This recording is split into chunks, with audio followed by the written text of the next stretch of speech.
السلام علیکم ورحمۃ اللہ وبرکاتہ۔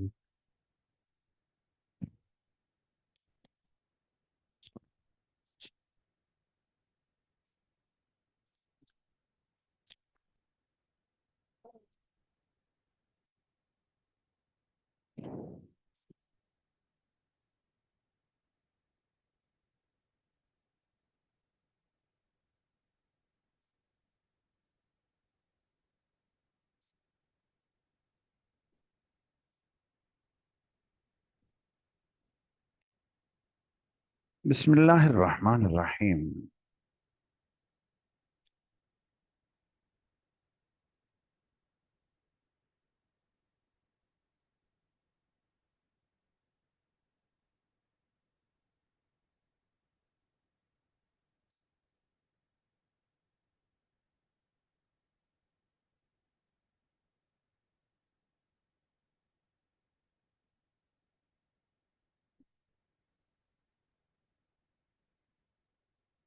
بالسند المتصل منا الى الامام الحافظ ابی عبداللہ محمد ابن اسماعیل البخاری رحمہ اللہ تعالی رحمتا واسعتا ومتعنا بعلومه وفیوزه قال حدثني يعقوب بن ابراہیم قال حدثنا ابن علیہ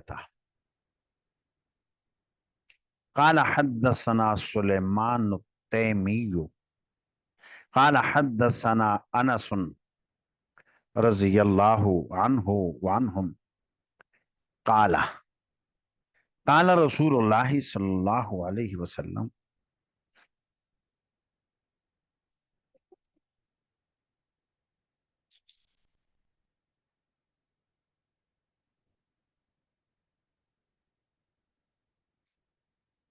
یوم بدر،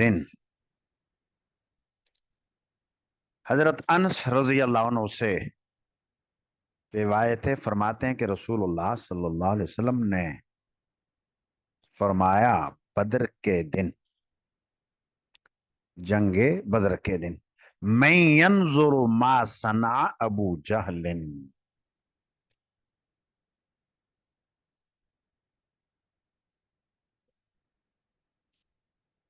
کون ہے جو دیکھے ابو جہل کا کیا ہوا۔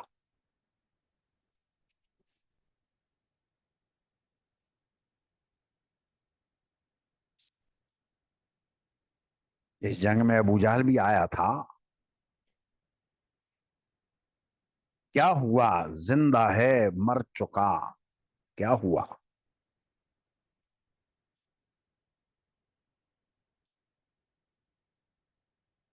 فانطلق ابن مسعود، ابن مسعود گئے، فوجدہ قد ضربہ ابن عفرا، تو ابن مسعود نے پایا اسے کہ عفرا کے دو بیٹوں نے اسے مار دیا، حتی بردا، یہاں تک کہ وہ ٹھنڈا ہو گیا، ٹھنڈا ہو گیا یعنی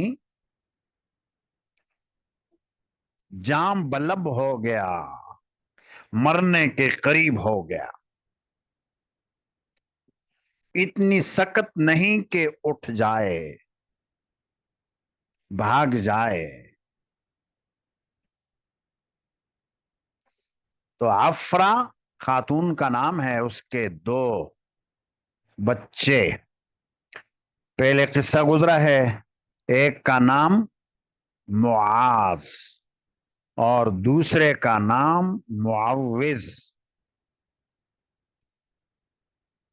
ان دونوں نے وار کیا، اور ساتھ ساتھ ایک تیسرے معاذ ابن عمرو ابن جموح بھی تھے، پہلے یہ بات آئی تھی، اور معاذ ابن عمرو ابن جموح کا وار زیادہ مؤثر ثابت ہوا، اس لیے نبی کریم صلی اللہ علیہ وسلم نے ابو جہل کا سلب ساز و سامان معاذ ابن عمرو ابن جموح کو دیا تھا.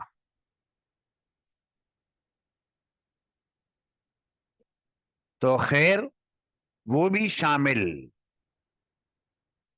اور چوتھے یہ عبداللہ ابن مسعود, اور انہوں نے ہی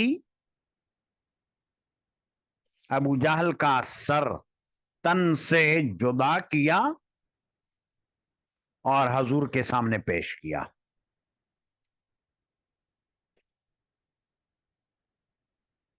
تو یہ 4 آدمی ہوئے ابو جہل کے قتل میں شریک. ایک تو عبداللہ ابن مسعود, سر قلم کرنے والے, یہ اس لیے ابو جہل کی تلوار ان کو دی تھی حضور نے. اور معاذ ابن عمرو ابن جموح تھے زیادہ وار, جو مؤثر ثابت ہوا ان کا, اور سلب اور سامان انہیں دیا اور ان کو بھی دیا, جیسا کہ پہلے روایتوں کے اندر گزرا کہ حضور نے حوصلہ افزائی سب کی. حتی بردا فقال انت ابا جہل, عبداللہ ابن مسعود نے کہا انت,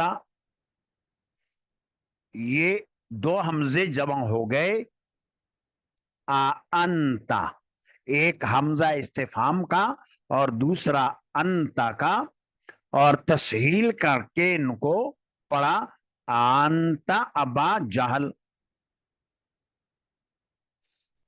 اور ہونا تو چاہیے ابو جہل حالت رفعی میں, یہاں حالت نسبی میں ہے.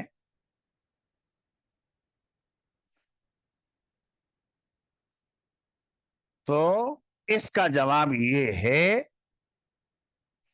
کہ یہ ہے منادا. ابا جہل منادا ہے, اور منادا جب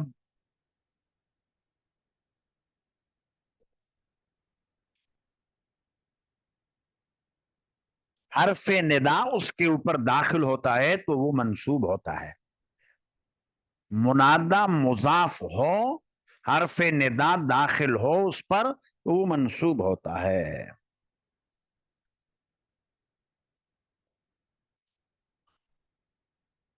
تو یہاں اصل میں تھا یا ابا جہل, انت یا ابا جہل,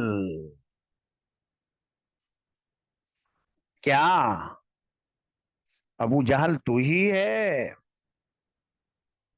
عبداللہ ابن مسعود نے یہ کہا, اور استفہام اور یا حرف ندا لگا کر یہ واضح کرنا مقصود ہے کہ ایک وقت تو وہ کہ ناک پر مکھی نہیں بیٹھنے دیا کرتے, اور اب تمہارا حال یہ ہے کہ سکت نہیں تمہارے اندر کہ تم کہیں نکل جاؤ, بھاگ جاؤ. کیا ابو جہل تو ہی ہے؟ تو یہ عبداللہ ابن مسعود نے کہا. تو لہذا انت ابا جہل میں تقدیری عبارت ہوگی انت یا ابا جہل. تو یا حرف ندا اور ابا مضاف اور جہل مضاف الیہ, یہ مرکب اضافی مل کر منادا ہوا. تو جب یہ کہا تو آگے قال ابن علیہ, امام بخاری کے شیخ ابن علیہ کہتے ہیں, جیسے اسی سند کے اندر ابن علیہ اسماعیل ابن علیہ, اسماعیل نام تھا, تو وہ اس کی وضاحت یہ کر رہے ہیں، قال سلیمان، سلیمان سے وہی سلیمان تیمی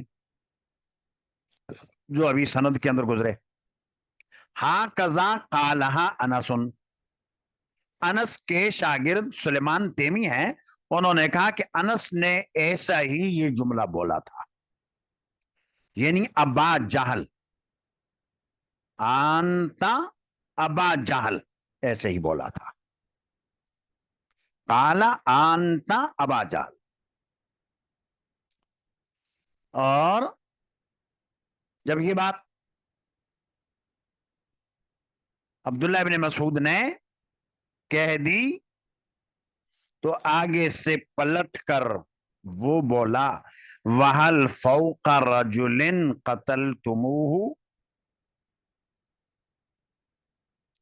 اس آدمی سے بڑھ کر بھی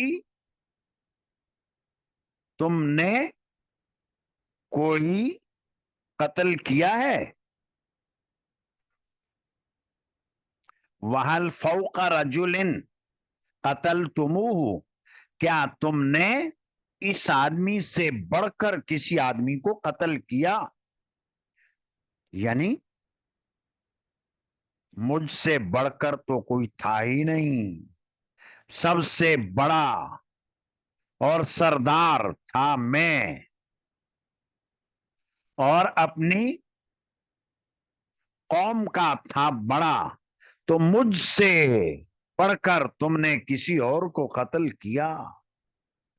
قال سلیمان او قال قتلہ قومہ، سلیمان تیمی کہتے ہیں کہ یا اس نے یہ کہا جس کو اس کی قوم نے قتل کیا ہو، جس کو اس کی قوم کے لوگوں نے قتل کیا ہو۔ اگر پہلے والا جملہ کہا ہے وَالْ فَوْقَ رَجُلٍ قَتَلْتُمُوهُ، تو یہ اس نے ڈھینگ ماری، تکبر کیا، بڑائی کی کہ سب سے بڑھیا سردار تو میں ہوں، مجھ سے بڑھ کر کسی کو تم نے قتل کیا۔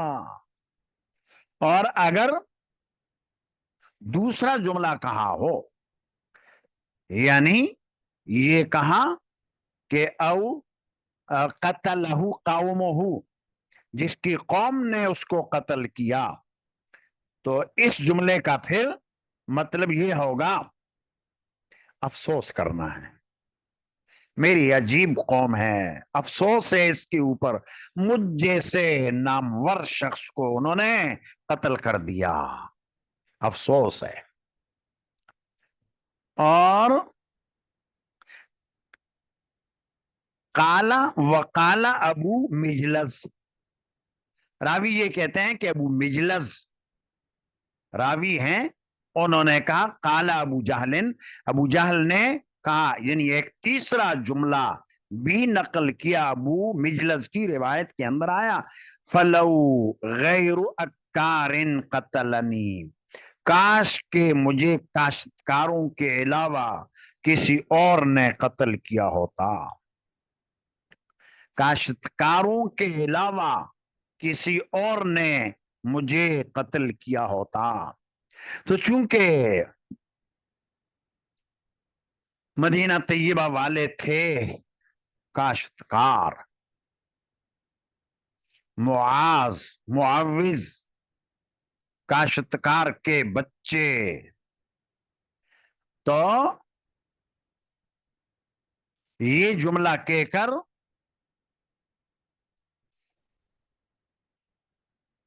کہ یہ تو معمولی قسم کے لوگ ہیں، کاشتکار قسم کے لوگ ہیں، کھیتی باڑی کرنے والے لوگ ہیں، مجھے ایسے نامور شخص کو، مجھ جیسے نامور شخص کو کاشتکاروں نے میں نے قتل کر دیا، کاش کہ کوئی اور مجھے قتل کرتا۔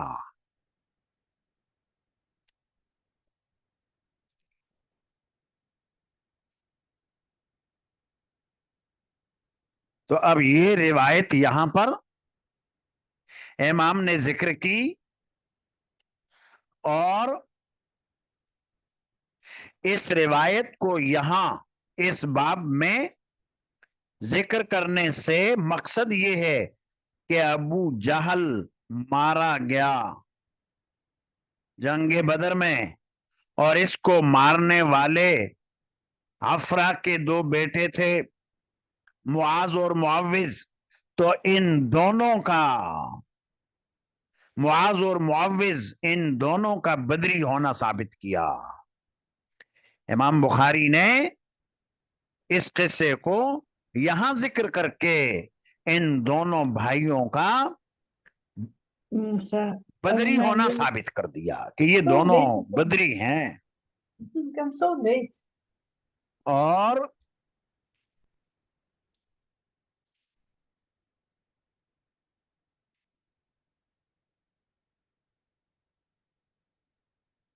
حضرت معاذ رضی اللہ عنہ تو بہت زمانہ حیات رہے، البتہ دوسرے بھائی معوذ شہید ہو گئے تھے اسی جنگ میں.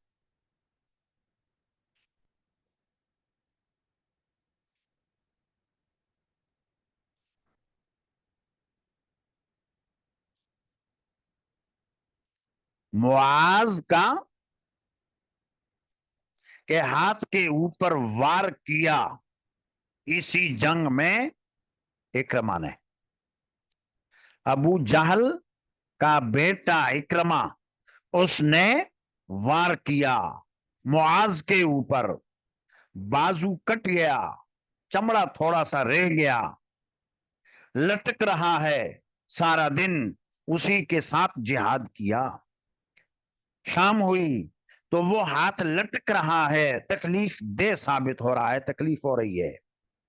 تو نیچے کر کے پاؤں کے نیچے ہاتھ رکھ کر زور سے کھینچا، اور وہ جو چمڑا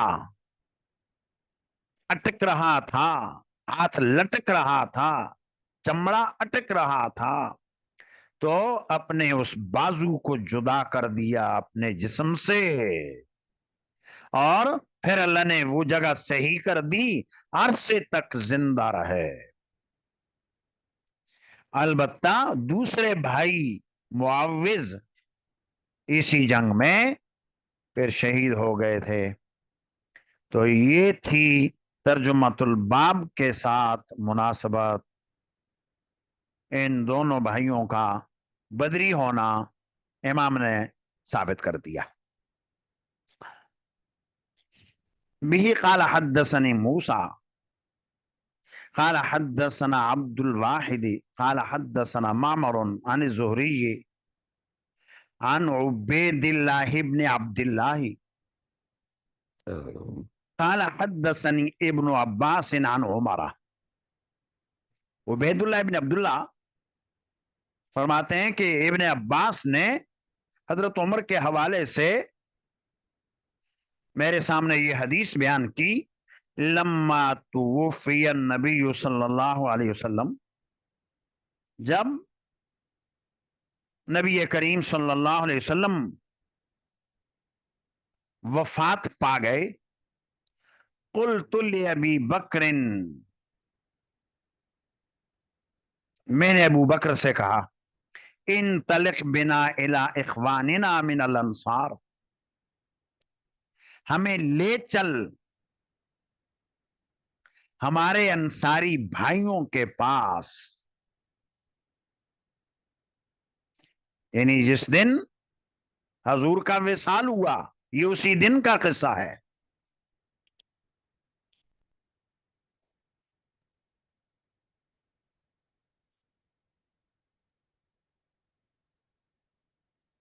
کہ انصار جمع ہوئے ثقیفہ بنو ساعدہ میں،